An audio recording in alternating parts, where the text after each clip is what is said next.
My mother destroyed me with a microphone in her hand and a smile on her face.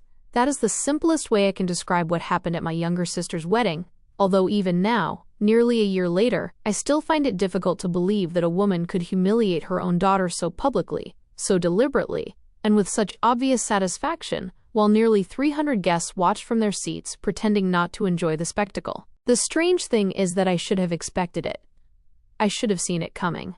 For as long as I could remember, my mother had treated my sister Olivia like a priceless treasure that had been sent from heaven specifically for her, while treating me like a disappointing reminder that life does not always turn out the way people imagine. Olivia was beautiful.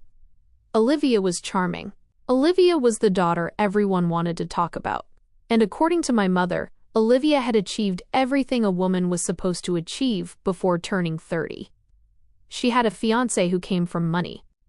She had a 6-bedroom house. She was planning children. And now she was having the kind of wedding people post on social media for months afterward. Meanwhile, I was 34 years old, unmarried, childless, and living alone. At least that was the version of me my family knew, the version I allowed them to know, the version that made them comfortable, the version that made them feel superior. I had stopped correcting them years ago.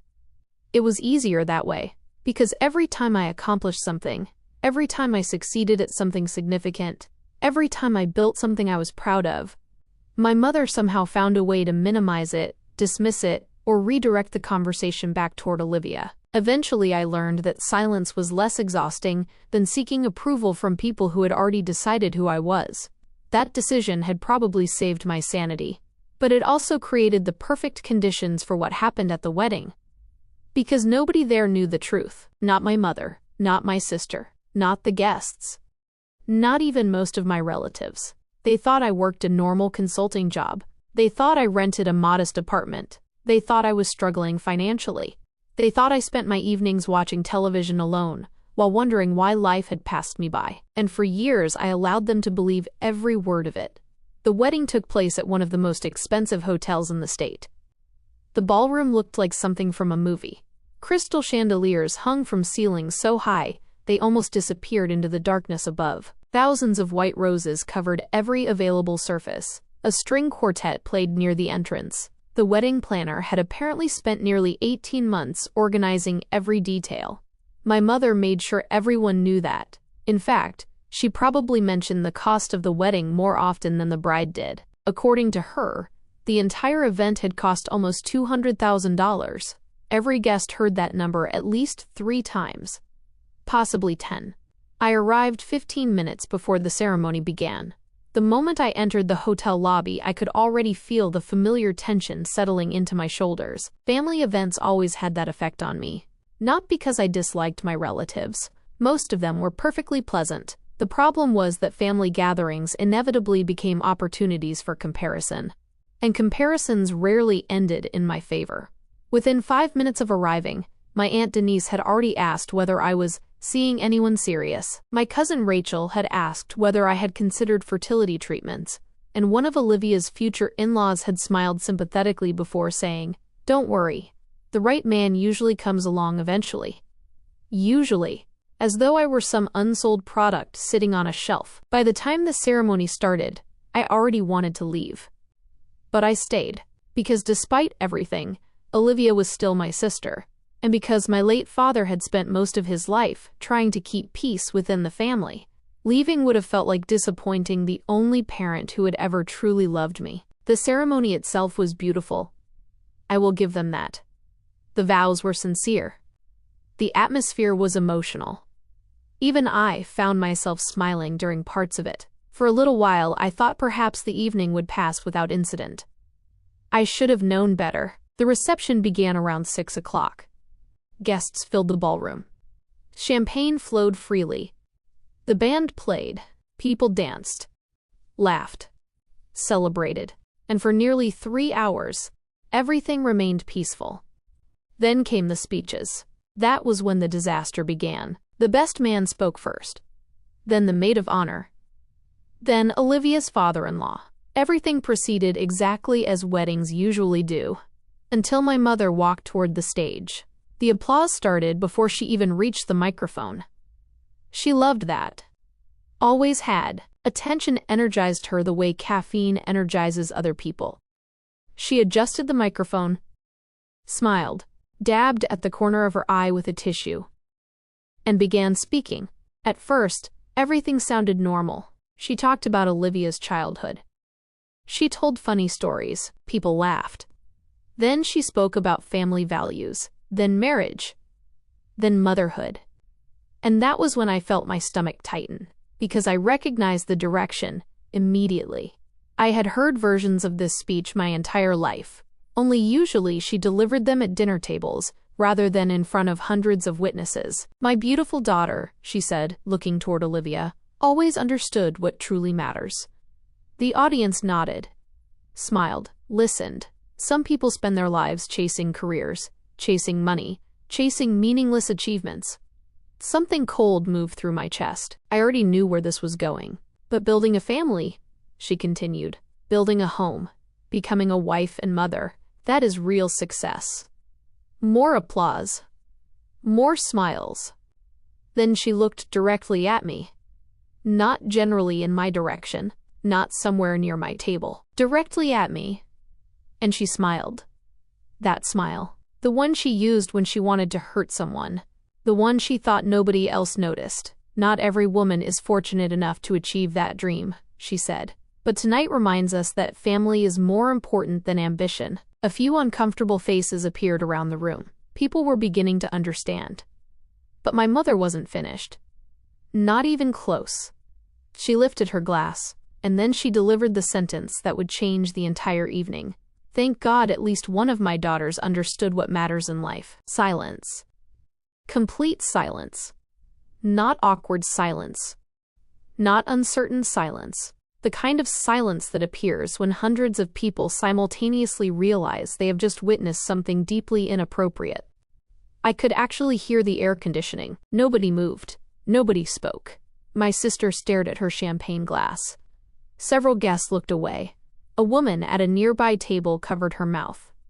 And my mother looked pleased with herself, as though she had just delivered the greatest speech of her life. For a few seconds I simply sat there, calm, perfectly calm. More calm than I should have been, because something had changed inside me. For years I had tolerated her insults. For years I had accepted being the family disappointment. For years I had remained silent, but sitting there beneath the ballroom lights, surrounded by nearly 300 witnesses, I realized something. I no longer cared what any of these people thought, not one of them. And that realization felt strangely liberating.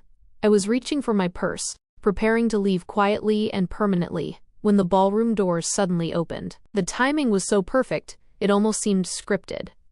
Conversations stopped. Heads turned. The entire room looked toward the entrance, and standing there was the last person anyone expected to see. My Uncle Victor, the most successful member of our family. The man whose business empire had made him wealthy enough to appear regularly in financial magazines. The man even my mother treated with respect. The man who almost never attended family events. The man nobody had seen in nearly 3 years. A ripple of whispers spread through the ballroom. My mother's confident smile vanished instantly. And as Uncle Victor began walking through the crowd, something happened that nobody expected. He didn't approach the bride.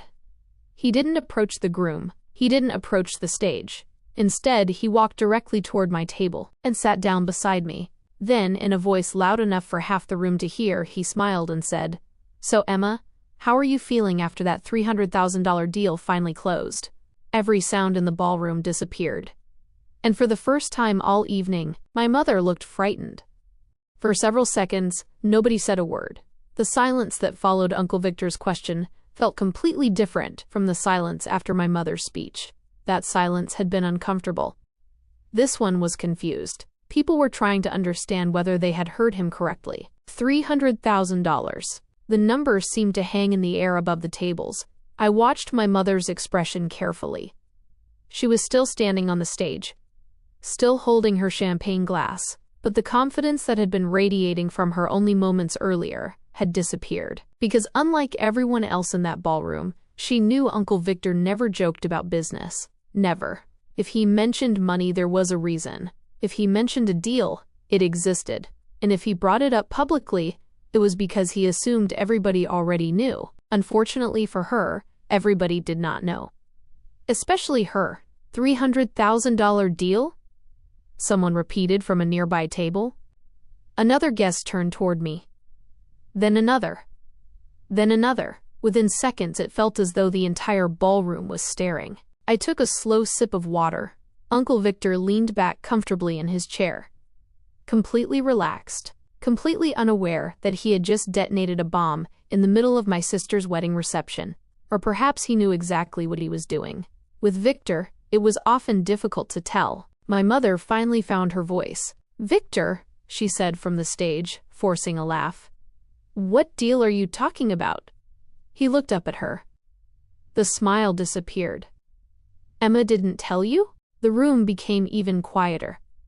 My mother blinked. No. For the first time, Uncle Victor looked genuinely surprised. Really? His eyes moved from her to me.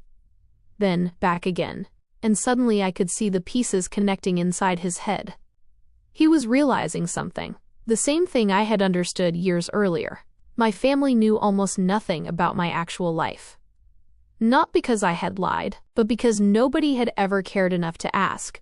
Or perhaps because they were too busy assuming they already knew the answers. "You mean none of you know?"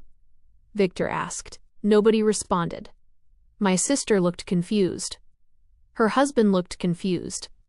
The guests looked confused. My mother looked nervous, and nervous was not a look I had ever seen on her before. Victor let out a small laugh, not a cruel laugh. A genuinely bewildered one. "Well, that's interesting." My mother quickly stepped down from the stage. I could practically see the panic growing behind her eyes. She crossed the ballroom floor and stopped beside our table. "Victor," she said sharply. "What exactly are you talking about?" Victor looked at her for a moment. Then he looked at me, as though asking permission. For years I had hidden everything. The company, the investments, the partnerships, the acquisitions. Not because they were secret, but because discussing success with my family was exhausting. Every accomplishment became an argument. Every milestone became a competition. Every achievement somehow offended somebody. Eventually, silence became easier. Now, however, I found myself remembering the speech. Thank God at least one of my daughters understood what matters in life. The words echoed through my head, and for the first time, I didn't feel hurt. I felt tired, just tired. So I gave Victor a small nod, nothing more. That was all he needed. "Oh," he said casually. "The software acquisition." My mother's forehead wrinkled.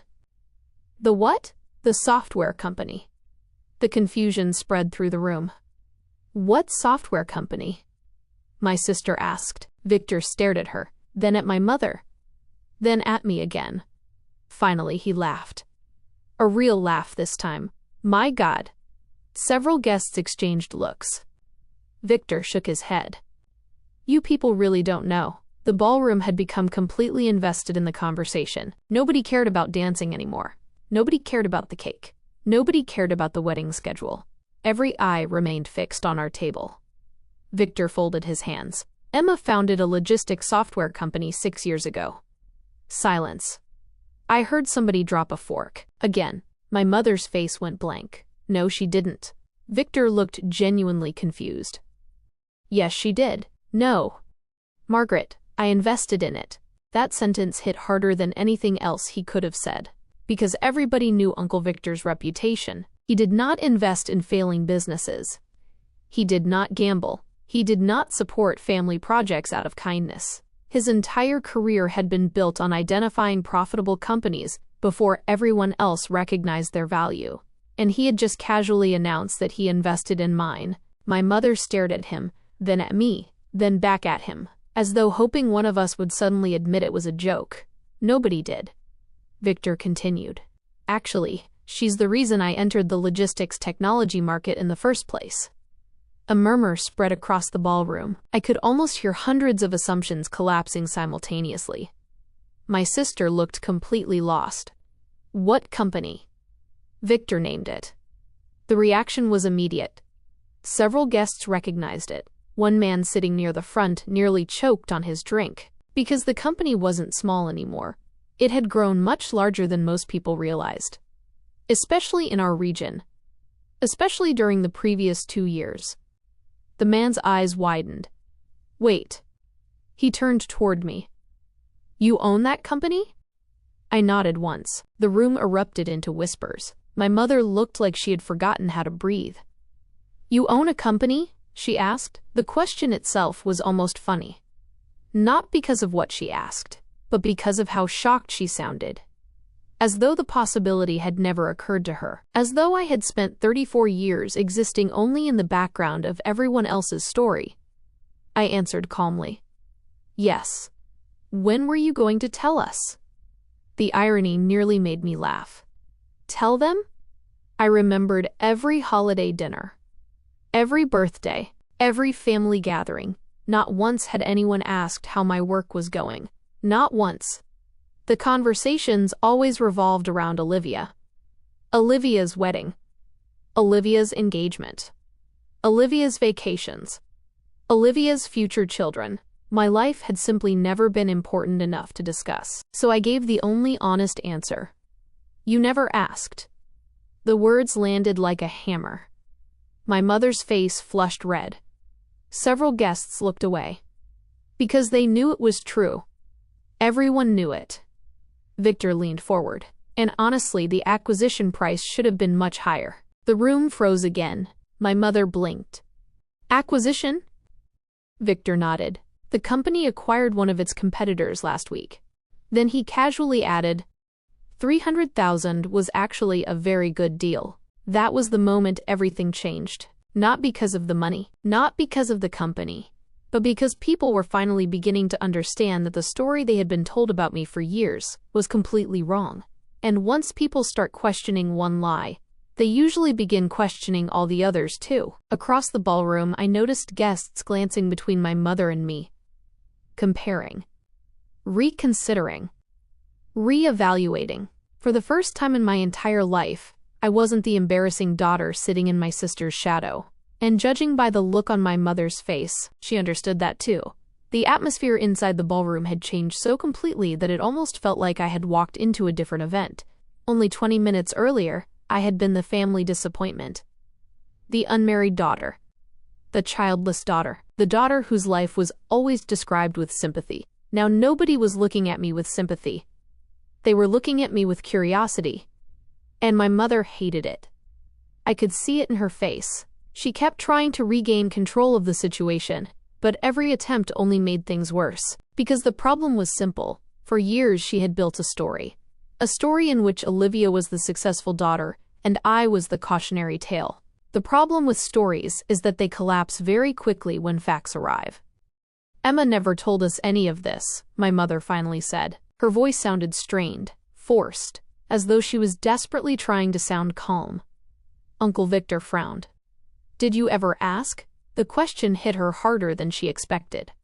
Several guests actually looked down at their tables. Because everyone knew the answer. No. She had never asked. Not once. She had never asked about my business. Never asked about my clients. Never asked about my projects. Never asked about my goals.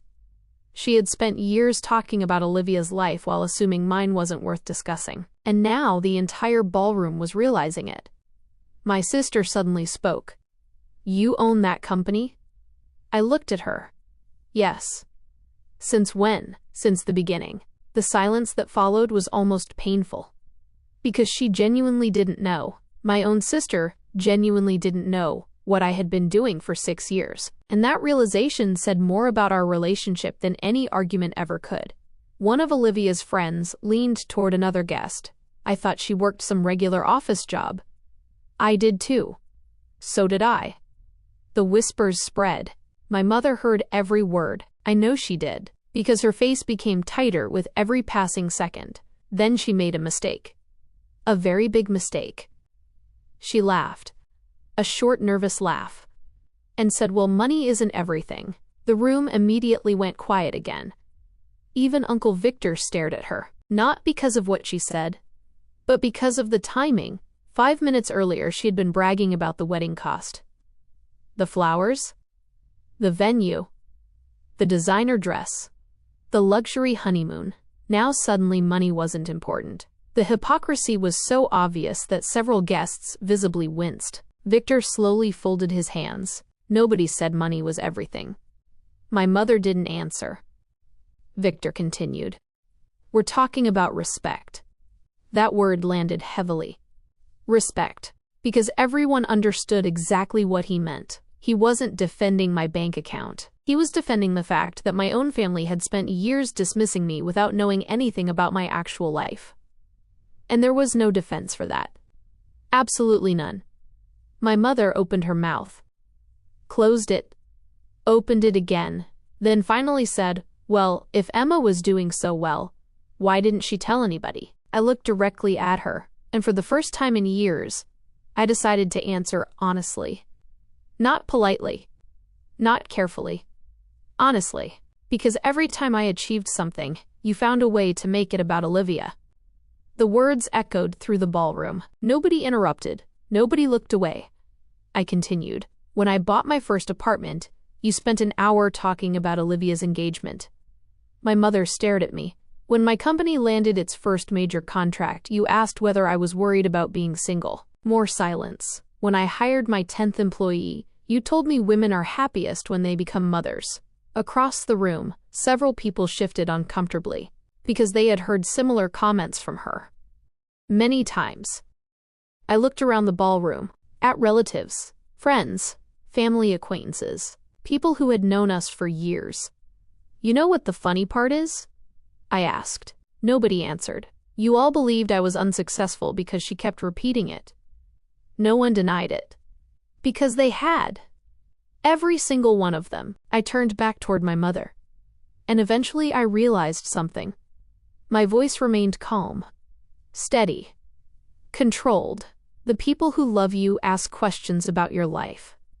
She lowered her eyes. The people who don't already think they know all the answers. The silence afterward lasted several seconds. Long enough.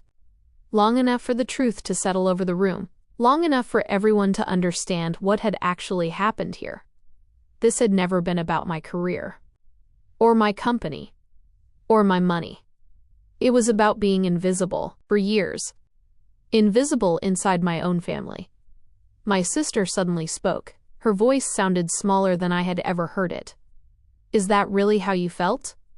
I looked at her, and for the first time all evening, I saw something different. Not arrogance, not superiority. Guilt. Real guilt. Yes, I said quietly. Her eyes filled with tears, because deep down, she knew it was true too. Olivia had benefited from our mother's favoritism her entire life.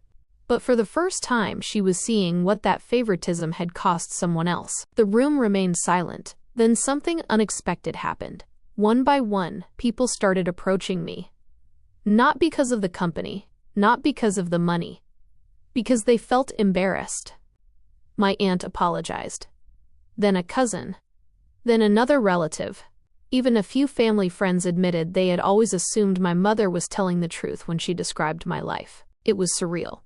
For years, I had wanted validation.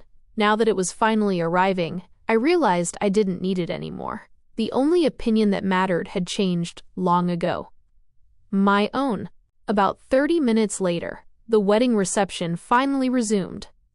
The music returned. People danced. Conversations restarted. But the mood never fully recovered, because everyone knew they had witnessed something important, not a business revelation. A family revelation, the exposure of a narrative that had existed for decades. Near midnight, I stepped outside onto the hotel terrace. The air was cool, quiet, peaceful. For the first time all evening, I could breathe. A few minutes later, Uncle Victor joined me. He stood beside the railing and looked out over the city lights. Sorry about that, he said. I laughed. You don't sound very sorry. No, he admitted. I suppose I don't. We stood there together for a moment. Then he said something I never forgot. Your father would have been proud. Those 6 words hit harder than everything else that happened that night. Because my father had always seen me, even when nobody else did. especially when nobody else did. I felt my eyes sting. Victor noticed, but he was kind enough not to mention it. Instead, he smiled. "You know," he said, "when you pitched me that company 6 years ago, I knew you'd succeed." I shook my head. "No, you didn't." He laughed. "You're right." Then he looked at me. "I knew you'd succeed the day you stopped trying to impress people who had already decided not to value you." For a moment, neither of us spoke. Because he was right. That had been the turning point.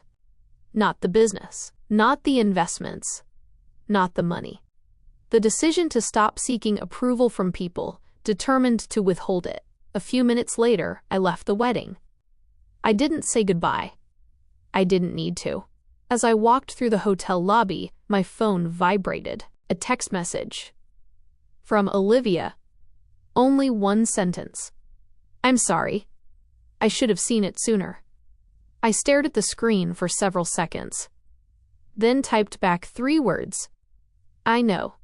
That was enough. 6 months later, Olivia and I had lunch together. Just the two of us. For the first time in years. Our relationship wasn't perfect. It probably never would be. But it was real. And real is better than perfect. As for my mother, things changed. Not immediately. People like her rarely change immediately. But the wedding had done something years of arguments never accomplished. It had removed the audience. The illusion. The story. Once hundreds of people saw the truth at the same time, pretending became impossible. And eventually even she stopped trying. Looking back now, the strangest part is this. The best moment of that evening wasn't when people discovered my success. It wasn't when my mother was embarrassed. It wasn't when the room finally respected me. The best moment happened much later. Driving home alone after midnight. Still wearing my dress, still hearing distant echoes of the reception in my mind. I stopped at a red light, looked at my reflection in the windshield, and realized something. For the first time in my entire life, I no longer cared whether my mother approved of me. The weight I had carried since childhood was gone. Not because she changed. Because I did. And sometimes that is the happiest ending a person can get.